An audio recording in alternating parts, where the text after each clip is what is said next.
Bismillahirrahmanirrahim. Assalamualaikum warahmatullahi wabarakatuh. Saya Vida Januarti, mahasiswi dari Universitas Nahdlatul Ulama Kalimantan Barat, Fakultas Ekonomi Prodi Manajemen. Di sini saya akan memenuhi tugas ujian akhir semester dari mata kuliah Ekonomi Internasional. Di sini saya mengambil tema yaitu perusahaan multinasional. Perusahaan multinasional adalah perusahaan besar yang biasanya berada di negara maju dan memiliki anak perusahaan di berbagai negara lain. Biasanya di negara berkembang, karena perusahaan ini menjalankan bisnisnya di berbagai negara, maka sifat usahanya mendunia sehingga dapat memiliki pengaruh yang kuat terhadap kondisi politik global. MNC atau Multinational Corporation ini sering dikenal sebagai perusahaan multinasional atau PMN. PMN sendiri kadang rancu dan identik dengan TNC atau Transnational Corporation. Selanjutnya yaitu tujuan dari perusahaan multinasional.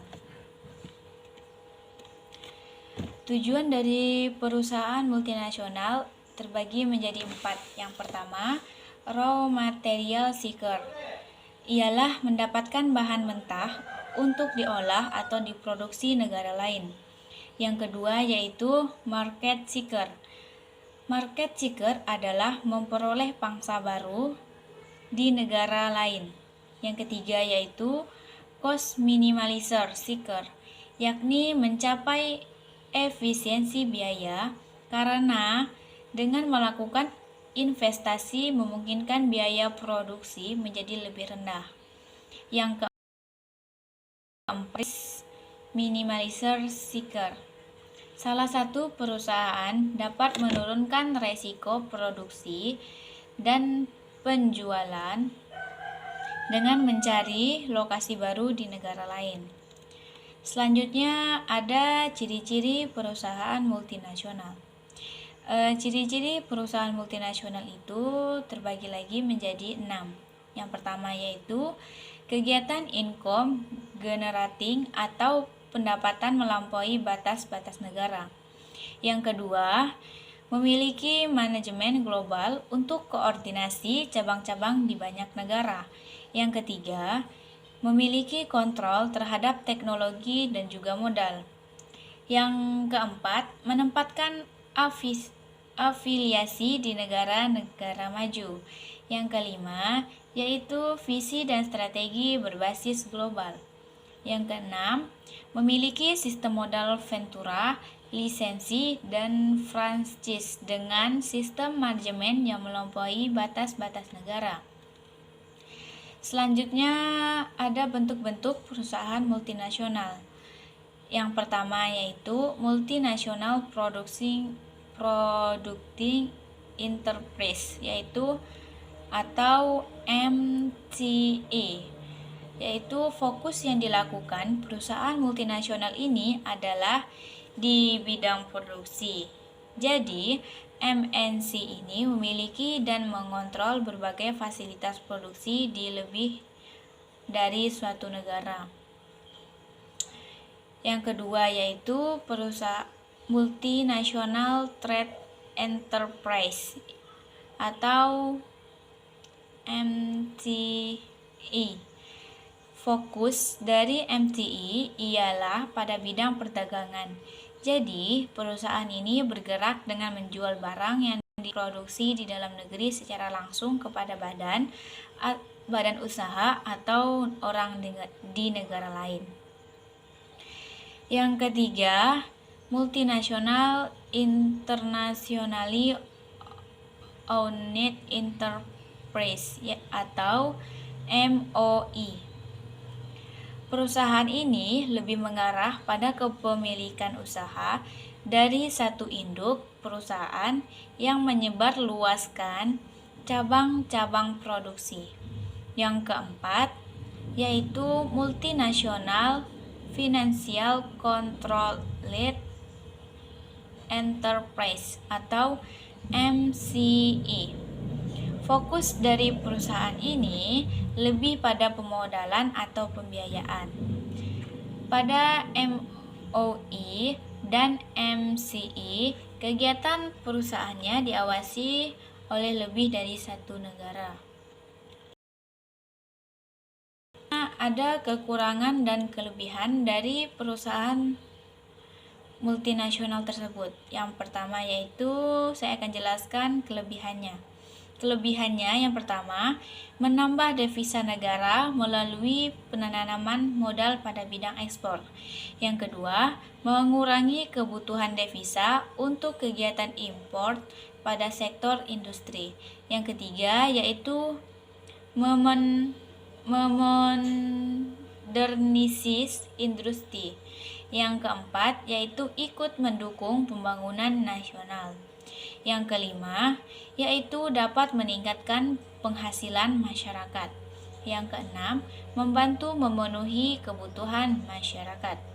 Selanjutnya, kekurangan dari perusahaan multinasional yang pertama yaitu bisa mematikan perusahaan lokal.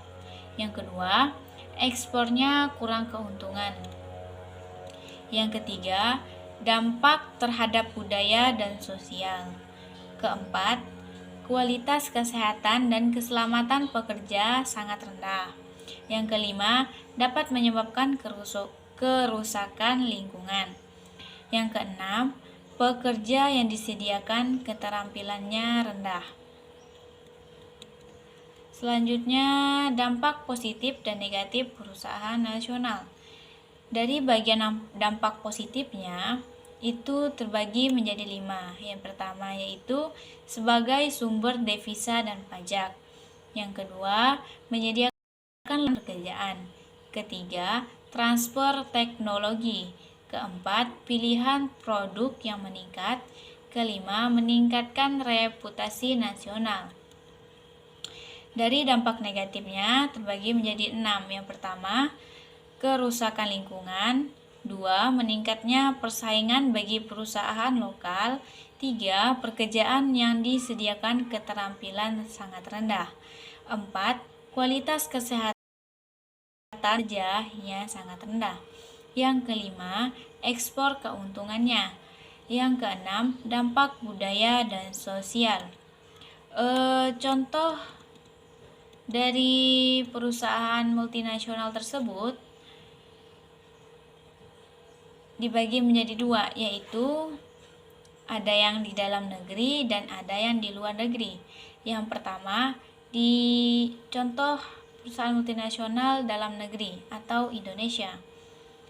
Yang pertama yaitu Semen Indonesia, Garuda Food, Freeport Indonesia, Bank DBS Indonesia, Unilever Indonesia, Rohto Laboratories. Contoh perusahaan multinasional yang ada di luar negeri.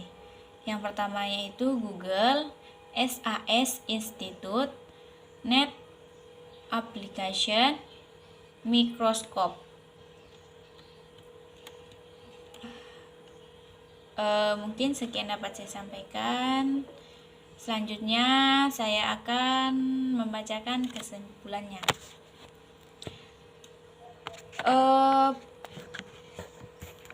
Perusahaan multinasional merupakan perusahaan yang telah memainkan peranan yang sangat penting dalam menjalankan kebijakan dan aturan, baik di tingkat nasional maupun internasional.